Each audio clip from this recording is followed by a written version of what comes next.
Hello everyone, this is the Furibee x140.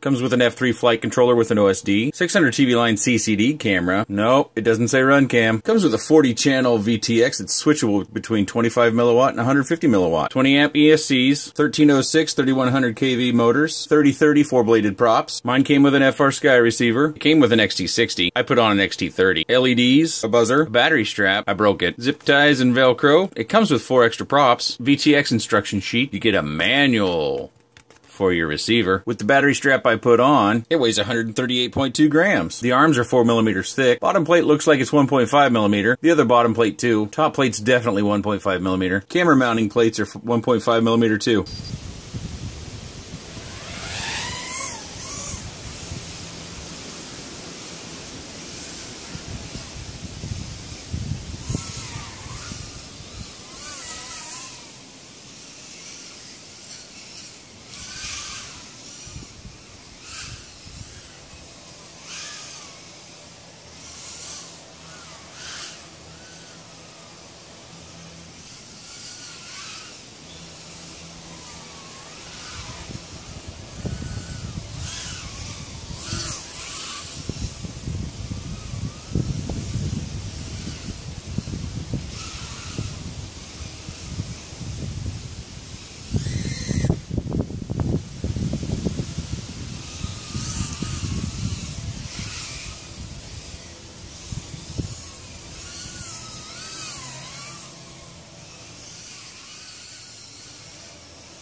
So this is one of the first 4S ready-to-flies that we've seen on the market, at least the one I've seen. I know that there are some smaller companies that have been making them. I think the Storm brand, and there's probably a few others that have RTFs, but they're generally $250 to $300. And this really is, that's kind of its main feature, is the price point. $134.86. Just 2 days ago, I think I saw it at $113 something. So I suspect we're going to see yet another coupon come out, or coupon code, or whatever you want to call it, to where it brings the price back down. But keep that in mind. Right now, at the time of my recording, which is on the 30th of October, it shows $134.86 US dollars. just 2 days ago, or maybe even only 1 day ago, I think it was $113 or $115. So I think at either one of those price points, it's a pretty good value because it flies well. I really don't have any complaints about it. Sure, there are things that could be better. If it gets better, we should expect to pay more. This has got some off-brand of micro CCD camera, and it actually performs pretty well. I went through the menus. I didn't see really any differences that stood out to me as far as comparing it to a RunCam micro. I've also got a clip of running this very late at night, and I'll show that at the very end of the video. And if you watch that, note that the house lights are all on, because that gives you a better idea of the time of day it is. It performs pretty well at night. I mean, it's not pitch black, but you know, it's those hours where you might not necessarily fly if you had a CMOS camera. My buzzer doesn't really work. It kind of squawks, so I'm not sure what's up with that, but you know, it's not a big concern. I wouldn't think that too many buzzers go out that aren't functional. I did notice when I first got it that the arms weren't quite tightened down, so check yours before you get it. Check all your screws, and there's one other screw that's missing. Where's that at? Well, maybe I found a way to fix it and I don't remember. One of these screws I thought stripped out, and maybe I just needed to put a new screw back in. I could have swore it was this one or that one. But so check your screws, check your bolts, make sure everything's tightened down. You know, don't turn into the green beast or anything and really strip them out. I don't think this is that fancy-dancy 7075 aluminum. I think this is something that's probably a bit softer. So be firm, but don't be extra strong. Mine also came with an FrSky receiver that had the firmware on it that has a tendency to lose bind. About every third or fourth battery plug-in, I'd noticed that the bind would be gone, and that stinks. That's kind of a frustrating thing, because in this case, it's not terrible. We can, well, where's the button? You can get something in there and reach the button. It's also worth noting that the antenna that you see kind of there at that angle, that is soldered onto the VTX. And I think, in hindsight, I would mount mine a little bit differently. I didn't want it flopping around. I generally don't like anything flopping around. I probably would have put my zip tie in through here and then brought the antenna up. That would have given me a little bit more slack, and I probably could have get some tilt back so that it would have come back more like this, not so straight up, because I think that would have helped our reception. And you probably noticed that we had some breakup. It wasn't terrible or anything that I would be angry about, but I think we can improve that ever so slightly by just using a little bit of angle, because you know, when you're flying nose down like this and that antenna is straight up, it doesn't necessarily help reception all that much. It did come with an XT60, and I removed that. Originally, I had made an adapter, and I have some tape on here, and I think I must have gotten a little heavy-handed when I removed the heat shrink from the XT60 because I noticed some little tiny lines that were cut in that wire, so I just covered it up with a little bit of ugly purple tape. My first impression when I got out of the box, I thought, ew, that's awful tall. I really, you know, look at all this void. We could have squashed this all down and made it a little bit of a low profile or slammed X, but actually that was probably a pretty good move in their part, because as you can see, that brings the camera up above the prop line, and with the angle that I fly with, you may fly at that angle, you might fly with more. You do get your props in view as you saw, but it's not dominated, and I think if this were slammed and this camera would be mounted down here slowly with this Stretch X design, our camera view would have definitely been dominated by motors and props, but in this case, because they left it high, it's not dominated. It does not come with the controller that you need to adjust the OSD settings on the camera. The board has Betaflight with OSD, all the things we expect to see anymore. The LEDs are nice and bright. You know, there could be some things that could be improved, but you know, for $130 or $115, depending upon the price point you find, I think it's a pretty good value. Now, I think one other thing I should cover is I don't want to presume everybody is a pilot who's been piloting around. I'm sure there's a few people who come and look at this that are just getting started. And something to keep in mind is you don't have to fly this on 4S, as I do in the video. You can fly it perfectly well on 3S. A matter of fact, the 3S will be lighter and therefore will require less throttle control in turns, because you'll be carrying less weight. You can also just naturally slow down. You don't have to worry about it too much. You can just decrease your camera angle a little bit, and you will naturally slow down some. So this could be a perfectly good starter if you're not interested in something like the Leader 120, which is one of my most highly recommended micros.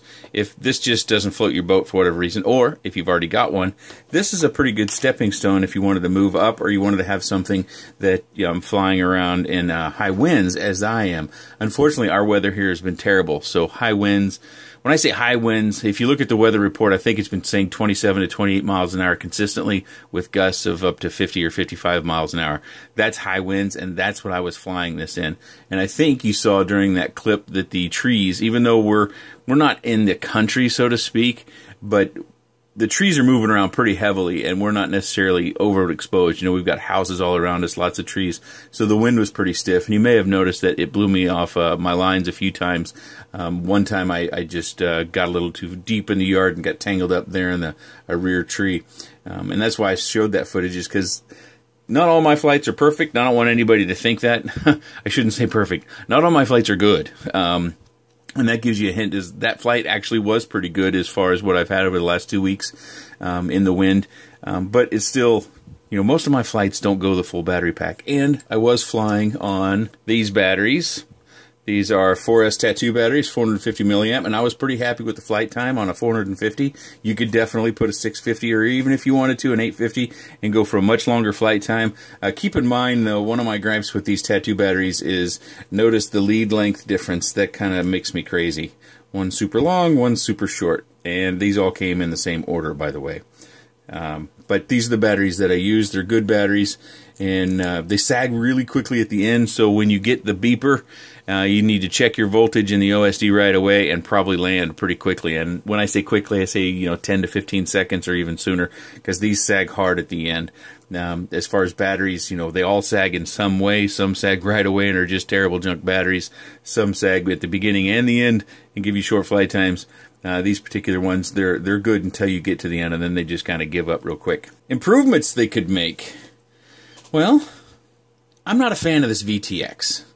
Let's see, let's get around here to the button. It has these two lights next to the VTX. And I showed the instruction sheet at the very beginning. There's a sequence into pressing this button 3 seconds and making changes on the VTX. And I quite honestly, I never got the hang of it. Maybe I'm dense, maybe you guys will be able to pick it up real quickly, but I felt like I was just guessing. Okay, I'll press it 3 seconds, and then I'll press it 2 times and see what happens, see what channel and band it's on. Then I'll press it another 3 seconds, press it 2 more times, let's see what happens then. And so I spent much too much time, I think, trying to get the VTX.